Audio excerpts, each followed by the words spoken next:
इस वक्त मौजूद हैं समाज सेवी रमेश गंगवार जी। मैं आपसे जानना चाह रहा हूं 2 से 3 महीने का समय बचा है विधानसभा चुनाव का। आपकी दावेदारी, मजबूत दावेदारी आप कर रहे हैं नवाबगंज विधानसभा से, तो किस तरीका का माहौल है आपका? माहौल आपको ज़्यादा पता होगा और क्षेत्र में जनता उत्साहित है और हमने जो बोया है निश्चित हमें विश्वास है हम ही काटेंगे। क्षेत्र में भ्रमण कर रहे हैं आप लगातार अभी 16 तारीख को तो इतना बड़ा ऐतिहासिक कार्यक्रम किया, इसके बाद हमारी पत्नी भी घूम रही हैं और 2 दिसंबर से हम लगातार गांव में भ्रमण करेंगे। भाजपा के जो दावेदार हैं डॉक्टर MP आर्या, विशाल गंगवार जी, ये दोनों लोग लगातार सदस्यता अभियान चला रहे हैं, लेकिन आपके द्वारा ये अभी देखने में नहीं आ रहा है, क्या वजह है ऐसी? नहीं, कल से हमने भी सदस्यता अभियान हमारा भी कल से चालू हो गया है। अब लगातार आपको हर जगह दिखाई पड़ेगा कल से ही। रमेश भाई, इसके अलावा नवाबगंज की जनता है, उसमें जो लोग बेरोजगार हैं, उनका एक सपना है कि मैं भी रमेश गंगवार जैसा बनूं, उन्हीं की तरह पैसा हो, उन्हीं की तरह रुतबा हो, उन्हीं की तरह पावर हो। तो उन लोगों से क्या कहना चाहेंगे, कैसे बने वो आपकी तरह? ऐसा आपने जो 3 बातें कही, पैसा, पावर, रुतबा, ये रमेश गंगवार के नाम को शोभा नहीं देती हैं। और हम तो ये क्षेत्र के युवाओं को उनसे यही अपील करेंगे कि वो शिक्षा के क्षेत्र में अपना नाम कमाएं, खेल के क्षेत्र में कमाएं और एक सेवा भाव करके जितना नाम कमाया जा सकता है वो पावर, रुतबा और पैसे से नहीं कमाया जा सकता। बगैर पद के आपका जो जनता दरबार लगता है उसमें देखा जाता है कि SDM, DM या कोई भी अधिकारी हो, आप फ़ोन करते हैं बगैर कोई पद के और काम भी होते हैं लोगों के। ज़रूरतमंद आते हैं तो 10,000, 20,000 इस तरीक़ा से उन्हें रुपए से आप उनकी मदद करते हैं।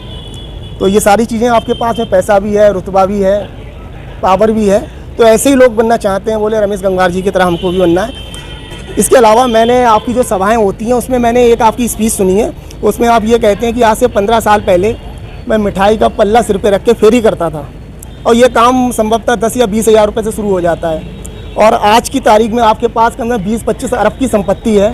तो इतनी संपत्ति कैसे आ गई? ऐसा है, ये आप गलत कह रहे हैं। मेरे पास 20-25 अरब की संपत्ति है। मैं नहीं, मैं से कुछ नहीं है। आपने बहुत ज़्यादा आकलन किया, हम तो इसका 100वां हिस्सा भी नहीं है। और हम आपको बताएं 2011 से एक हमारे बुलंदशहर डिस्ट्रिक्ट के बहुत बड़े ठेकेदार चौधरी ओमवीर सिंह, हम उनके साथ मिलके उनका हाथ बटाते थे और इसके बाद 2013 में हमारे यहाँ एक अधिकारी आए, उन्होंने हमारी फर्म का रजिस्ट्रेशन कराया सतसाई बिल्डर का और इसके बाद उनके आशीर्वाद से उन्होंने देखा कि हम मेहनती आदमी हैं, सही रास्ते पे चलने वाले व्यक्ति हैं, तो उन्होंने कुछ हमारी ठेकेदारी में मदद करी और उस मदद से और अपनी किस्मत से और मेहनत से आज हमने ये मुकाम हासिल किया। 100 नहीं, 150 करोड़ का सालाना टर्नओवर है और 3 से 4 करोड़ रुपए हम लोग टैक्स भरते हैं हर साल।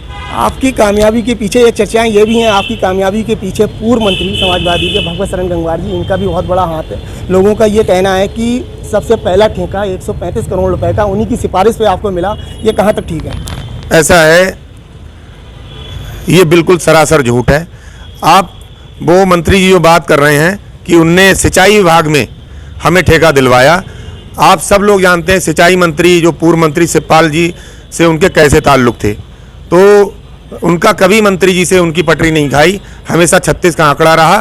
तो आप इसी से आकलन कर सकते हैं कि उनकी सिफारिश पे सिंचाई में कैसे काम मिल सकता था। वो इसमें निराधार बिल्कुल झूठ बोल रहे हैं। तो उनके माध्यम से कोई ठेका नहीं मिला आपको? उनके यहाँ आज तक आपने देखा होगा कुछ चंद लोगों को छोड़ के सब लोग, अगर जिनके पास पहले मोटरसाइकिलें थीं तो निश्चित मैं दावे के साथ कह रहा हूँ वो साइकिलों पे आ गए हैं और जिन व्यक्तियों के साथ पहले 100 बीघा ज़मीन थी, आज वे अपनी ज़मीन तो बेच चुके हैं और दूसरों खेतों में बटाई पे ज़मीनें जोत रहे हैं। आपके साथ में जो लोग रह रहे हैं और ख़ासकर जो पहले समाजवादी में थे वो लोग आपके साथ में इस समय, तो उनकी क्या तरक्की हुई है? ऐसा है, हमारे साथ कई लोग ऐसे हैं जो उनके यहाँ से आए, चाहे हमारे अनिल जी हैं, चाहे सुधीर मिश्रा जी हैं, और भी हमारे लोग हैं।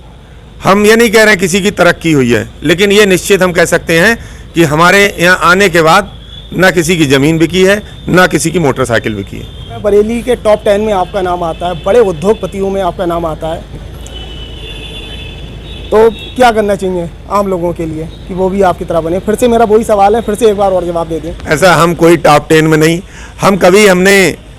हम कभी रेस में नहीं रहते, पायदान नहीं देखते कि 1 नंबर 2 नंबर में 3 नंबर पायदान। कोई कहता है कि आप इस समय 1 नंबर पे चल रहे हैं, हमारे लिए कोई नंबर नहीं। हमारा यह है कि मेहनत की कमाई करके और अपने जो भी क्षेत्र के वास्तव में जो लोग पात्र व्यक्ति हैं, चाहे उसमें हमारी बहन बेटियों की शादियां हों, चाहे कोई बीमार हो, आप उस मेहनत की कमाई को इन पे खर्च करो, कुदरत आपको और आगे बढ़ाएगी। हम इसी आशा के साथ लोगों की मदद करने में और अपनी मेहनत करने में दिन रात जुटे रहते हैं। इसके अलावा मैं जानना चाह रहा हूँ, जो आपकी कामयाबी, जो आपकी अब तक का जो कामयाबी का सफ़र रहा है, इस दौरान बहुत सी अड़चनें आई होंगी आपके आगे, तो उनके बारे में थोड़ा और बताएं, किस तरीक़ा की अड़चनें आई?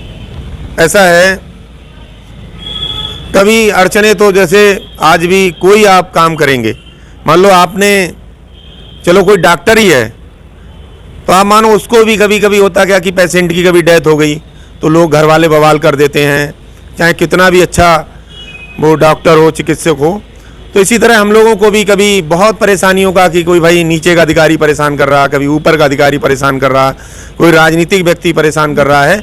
लेकिन कभी इन चीज़ों को होके कभी अपने कदमों को पीछे नहीं हटाना चाहिए। और जब आप, मैंने फिर कहा, सही दिशा में चलेंगे, सही दिशा में आपकी मेहनत होगी, तो आपको कुदरत ज़रूर कामयाबी के रास्ते दिखाएगी और आप कामयाबी को चूमेंगे। अब जो माहौल चल रहा है उसे देखते हुए क्या कहेंगे? टिकट को लेकर कहाँ तक आप स्पष्ट हैं कि टिकट आपको ही मिलेगा? ये पार्टी का निर्णय है। पार्टी जिसे भी टिकट देगी, हम चारों प्रत्याशियों में, चारों दावेदारों में, हम ये निश्चित दावे के साथ कह रहे हैं कि हमारी एक आदत है, हम जिसके साथ रहते हैं तो हम दूसरे की तरफ कभी मुंह उठा के भी नहीं देखते हैं, और जिसके साथ रहते हैं तो उसके साथ कंधे से कंधा मिला के, चाहे उसके लिए लड़ाइयाँ लड़नी पड़े, चाहे हमारी जेब से कितना खर्च हो जाए, हम इसकी कभी कोई परवाह नहीं करते। जिसको भी टिकट मिलेगा हम उसके कंधे से कंधा मिला के उसका साथ देंगे। सुना जा रहा है आपके लखनऊ तक के जो बड़े नेता हैं भारतीय जनता पार्टी के, उनसे लगातार आप संपर्क में हैं आप, तो क्या आपकी वार्ता चल रही है ऊपर? ऐसा है, हमारा कहना कि व्यक्ति को हमेशा प्रयास करना चाहिए, प्रयास में कोई कमी ना रह जाए। क्योंकि होता क्या है, बहुत से लोग कई मरीजों को ऐसे ही छोड़ देते हैं, बेचारों की डेथ हो जाती है, और बहुत से लोग आखिरी दम तक प्रयास करते हैं, तो कभी कभी प्रयास में लोग सफल हो जाते हैं। तो हम भी उसी प्रयास की दौड़ में लगे हुए हैं भाई। अब बकाया मेहनत करना मेरा काम है, और इसके बाद हम बहुत चीज़ें ऊपर वाले पे छोड़ देते हैं कि वो हमारे साथ जो भी करेगा अच्छा करेगा।